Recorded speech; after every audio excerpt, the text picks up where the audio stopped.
was 9 a.m. on October 26, 1987 in Wilkes-Barre, Pennsylvania. 16-year-old Fred Thomas was home from high school with a sore throat. In the apartment where he lived with his aunt, a tragic accident was about to change a family forever. Actors have helped us reconstruct the events of that brisk fall morning.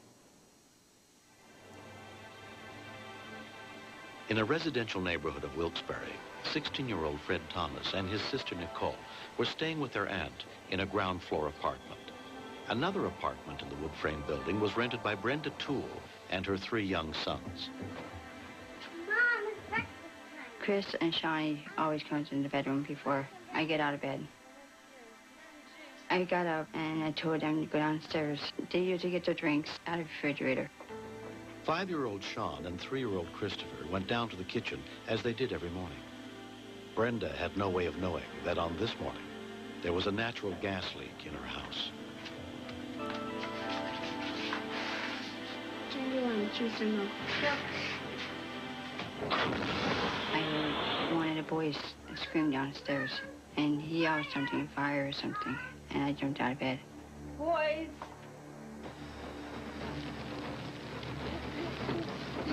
Smoke was already billowing through the house. I ran downstairs. I seen the fire, and I panicked. Only way out to get out of my house was through the kitchen, and I ran next door. I must have been in a state of shock because a normal person probably would grab the kids first, and I didn't. Fred woke to Brenda's cries for help. I heard a scream outside, and I looked over to the next apartment. Her 6-year-old was on the 2nd story on the balcony. He was like screaming. Wait right there, Sean, I'm coming right up.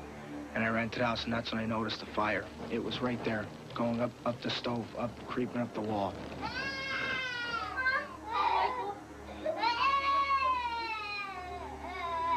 Mrs. Toole?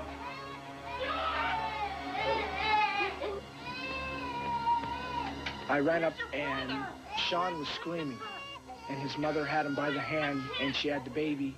She didn't want to come downstairs. She was at the top of the steps, frantic.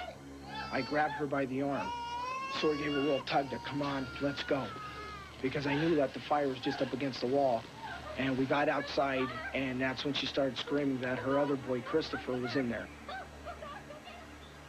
I just kept thinking, I have to go in and get this boy. And to try, and I just ran back in, not thinking anything.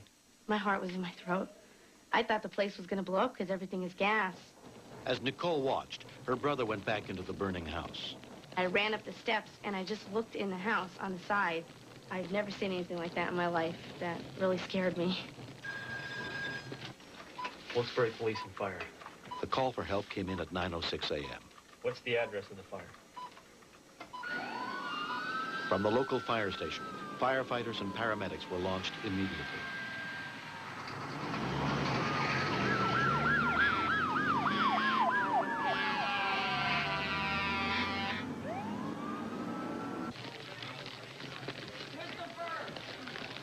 When I ran back in the 2nd time, I got to the top of the steps, and I went to the 1st and the 2nd room, and he wasn't in there.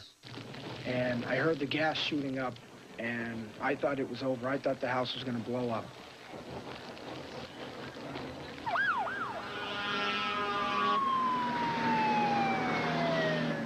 I wouldn't worry about the house. I was just worried about the kids getting out safe. I was just praying to God they get out there. Christopher! Chris! The 3-year-old boy was sitting on his mother's bed. Chris. When I walked into the room, I don't even think he noticed me then. That's how scared he was, until I said Christopher, and I put my hands out to him, and that's when I grabbed him. I tucked him under my shirt, because I know a little infant like that, with all that smoke, you know, I don't think he'd be able to hold his breath. He didn't even know what was going on. When I got out of the room, I looked down the hall, and there was that black smoke. When I seen the smoke, I was thinking I have no chance to get outside, because I couldn't see anything.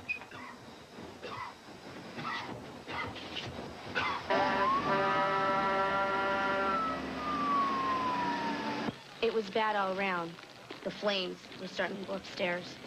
We didn't think he was going to make it. It was very hot in there. It was hard for me to breathe. I couldn't catch my breath. I was short of breath.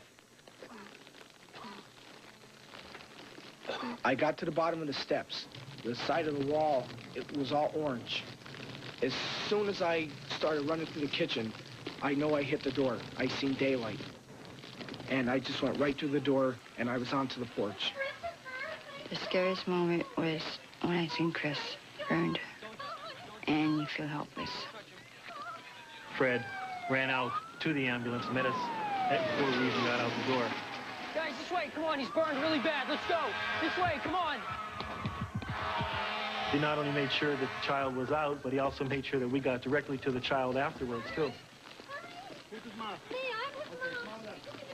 If Christopher had stayed on the second floor, he probably would have died. The smoke in that home, without any doubt, could have killed Christopher or anyone else in the home. I don't consider myself a hero. I don't. I think that if somebody else was in that predicament, I think they would do the same thing. But most people don't agree. They think the 16-year-old boy did something special, and they've given him numerous awards for risking his own life to save Christopher Toole. If it wasn't for Fred, Chris might not be alive now. Chris is still undergoing therapy for the burns he received on that autumn morning. Wrong drawer. Ready? Who's strong? Me. You. I think his future looks very good. That's one thing nice about burns. They do make a nice recovery. You know, you might not even recognize that he was burned once he's fully grown. Who's your favorite girl? Mommy. Then who? Chris is a lover here, and everyone loves him very much.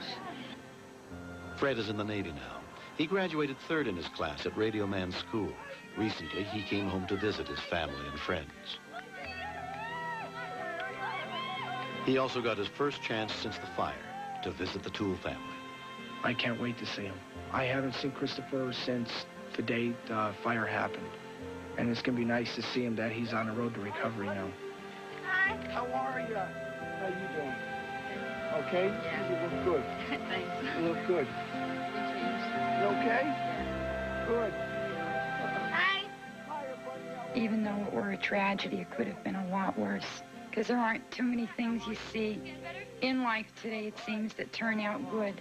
And this did. It's my buddy.